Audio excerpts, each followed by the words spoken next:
there has been further Russian shelling of towns and cities in eastern Ukraine. Russia is expected to intensify its offensive there over the coming weeks. Meanwhile, there has also been more evidence of potential Russian war crimes in the area very close to Kyiv itself. The BBC has been told that Russian troops in Ivankiv rounded up civilians and used them as human shields. Families say they were taken at gunpoint to a local school and held there for 24 hours as the Russians tried to stop Ukrainian forces taking back their village. Our correspondent Jeremy Bowen's report contains details you may find distressing. Deep in the forest, towards the border with Belarus, Ukrainian forces were securing the territory the Russians have left. Large areas are hard to reach as bridges are down and roads blocked by mines. On the edge of the exclusion zone around the site of the Chernobyl nuclear disaster is a village called Termahivka.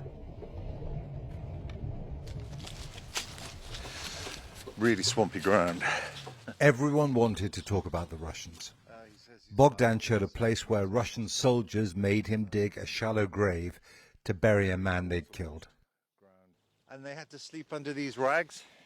He said that with 4 other young men, he was held as a prisoner for 15 days in the open, often bound and blindfolded, threatened with fake executions, then one shot him in the leg.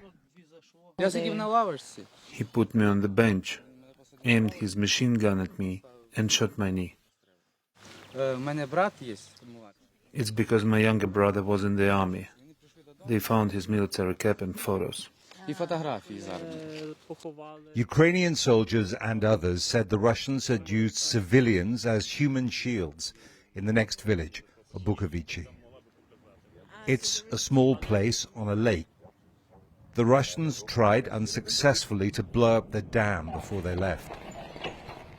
The people of Obukhovychi are still traumatized by the Russian occupation and by the 24 hours when they were held as human shields at the village school. Ivan said it was chaos. Children were crying, everyone was crying. How would you describe the experience? Vandals, fascists. I don't want to think about the Russians. They're not people. What happened that day? They were getting bombarded, that's what, said Ludmila. She said at night the Russians forced them out of cellars where they'd been sheltering, pointing their machine guns. They broke open the doors if people didn't answer them. On the 14th of March, there was heavy fighting in the area. The Ukrainians were on the attack. The Russians were losing men.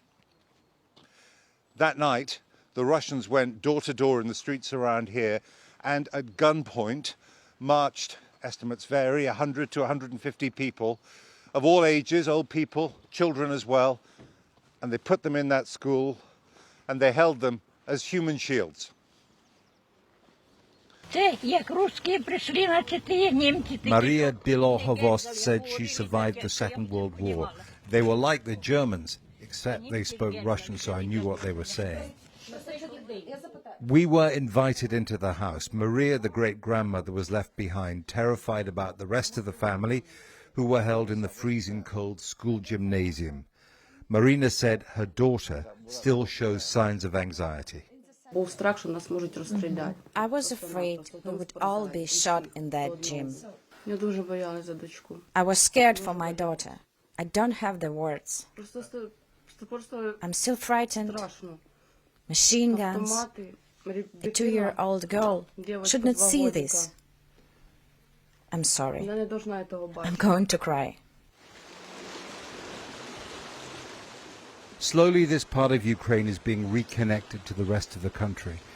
A temporary crossing has replaced a bridge the Russians blew up as they retreated. Many families were using the chance to get out of the war zone. Anna Shishko was desperate. We've been in the cellar for more than a month. My daughter has a new baby. They stole everything, and I cut my hair so I wouldn't get raped. Further down the road is the village of Zahaltsi, destroyed in the fighting. The only person left is Stepan. He used to have a neighbor. Stepan took us to his home.